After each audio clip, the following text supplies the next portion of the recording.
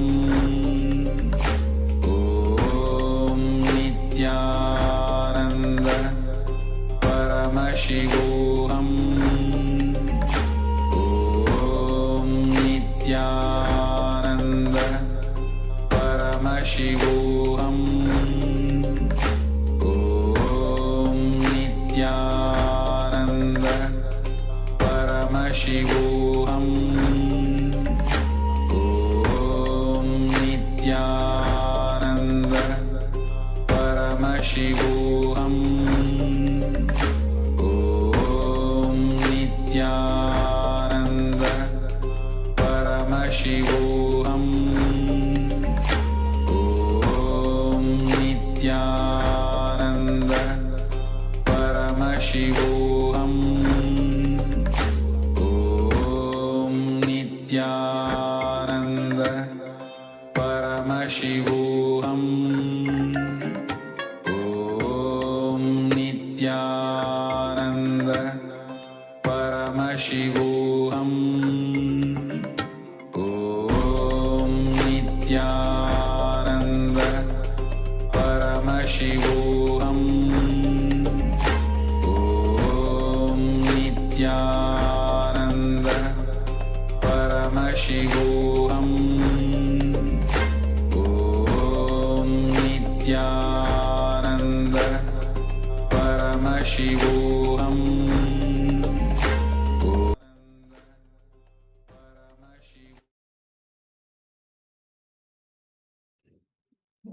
Nithyananda, all of you.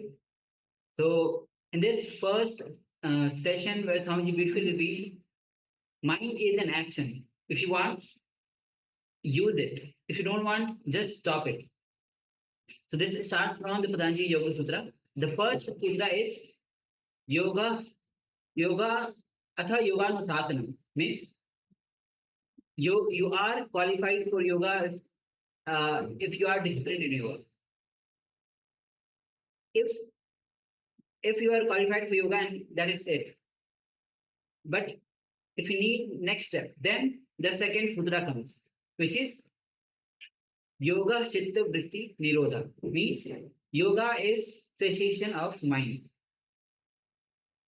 Some says very clearly that mind is an action. Just as we walk, and when we want, we can stop it. Just as we move our hands, when we want, we can stop it. Just like that, when we want, we can use mind, and when we don't want, we can rest. And Swamiji reveals very beautifully one thing, that mind is one action of our brain. Just like with hand, we can do so many things. We can move our hand, we can eat with the hand. Just like that, mind is one action of our brain.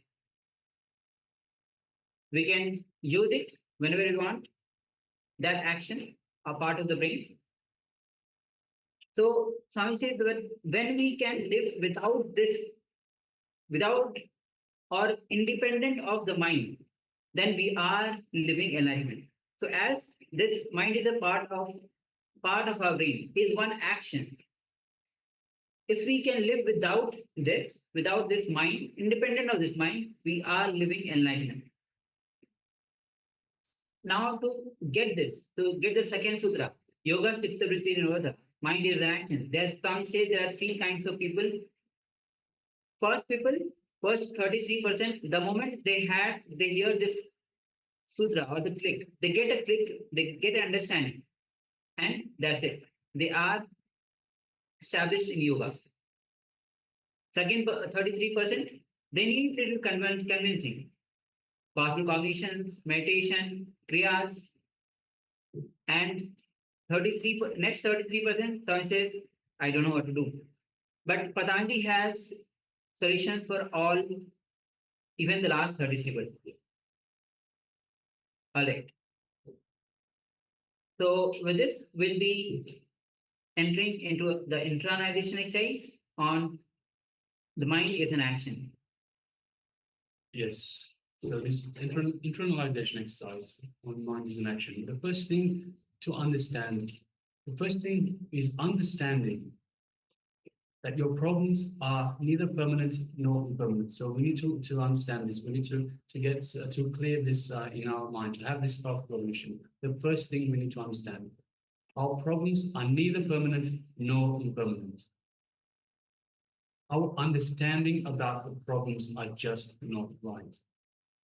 So did you imagine that the problem of which you were thinking in the morning, in the early morning, contemplating, will leave your inner space? So did you imagine that you would leave your inner space?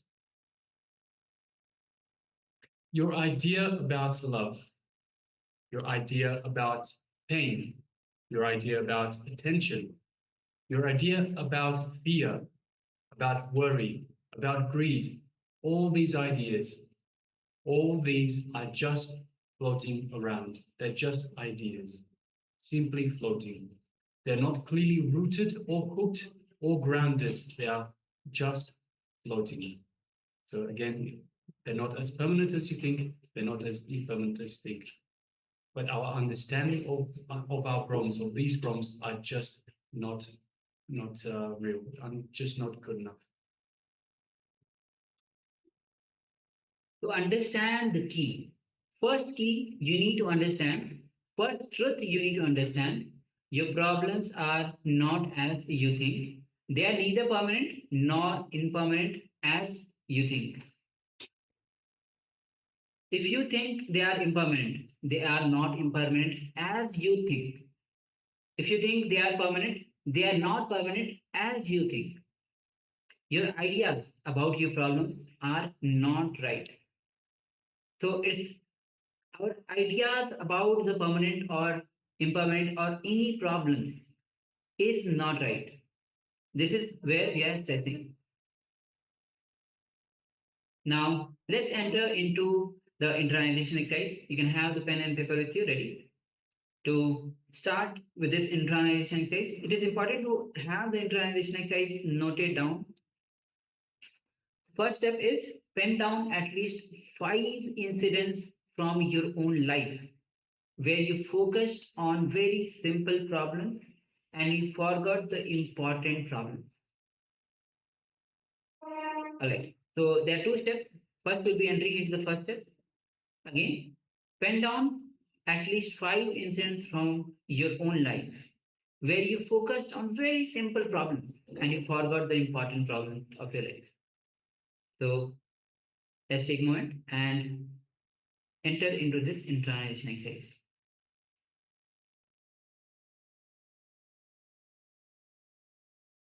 Let's enter into this step 1 of power manifestation.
Let us now move on to step number 2.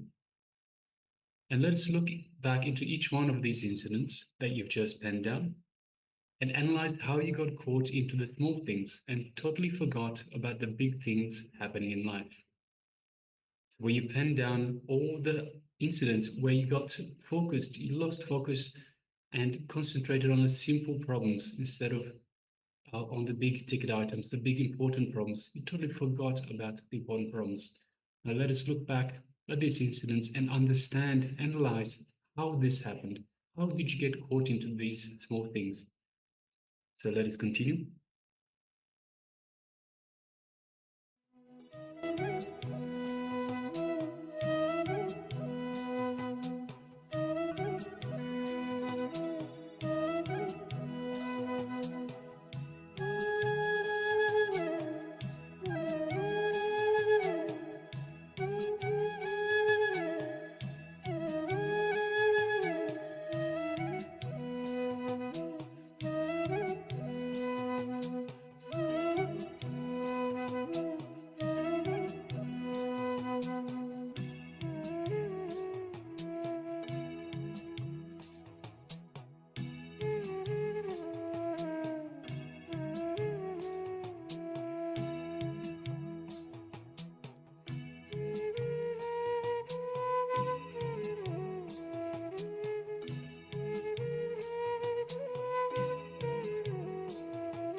Yes,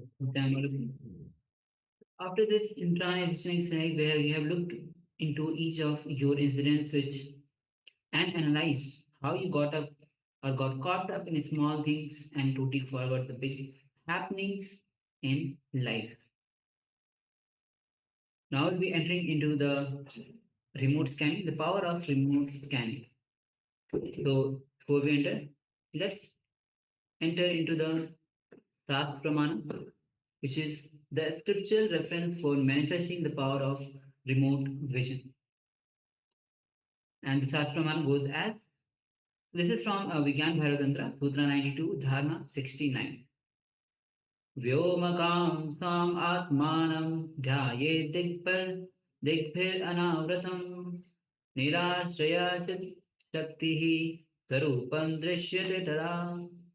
Translation of this verse goes as, concentrate and cognize with restful awareness on one's self in the form of a vast etheric space or sky, Vyomakaram, which is limitless in any direction whatsoever.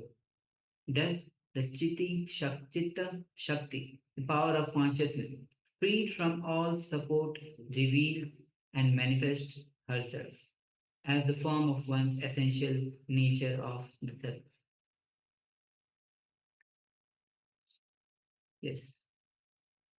So, in this round, we'll be scanning, all of you will be scanning few items that we have in front of us.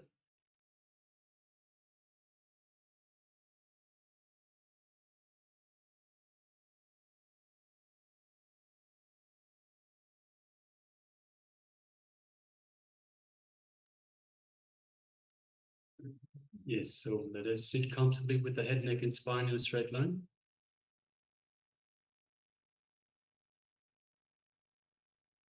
And let us invoke Swamiji in our inner space.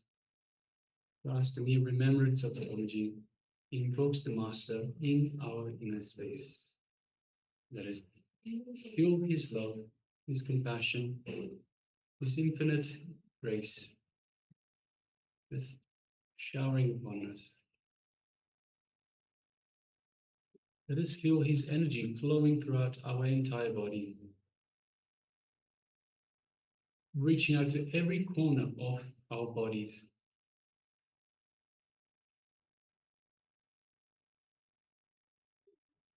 And let us feel the space of oneness with Swamiji. Just take a moment and feel the space of oneness with Swamiji in your inner space, your Ananda Kanda.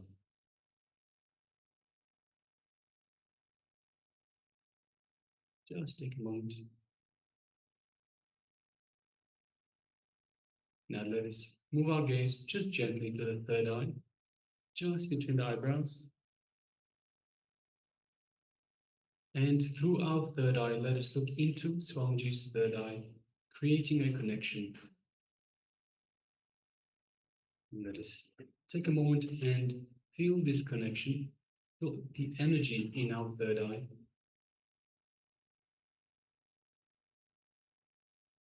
Let us start chanting the Mahavakya. Om Nithyananda Paramashivoham. Om Nithyananda Paramashivoham. Om Nithyananda Paramashivoham. Let's continue chanting the Mahavakya. From this space of oneness with Swamiji, let us start manifesting the power of remote vision, scanning the color of the items in front of the acharyas. Let's begin.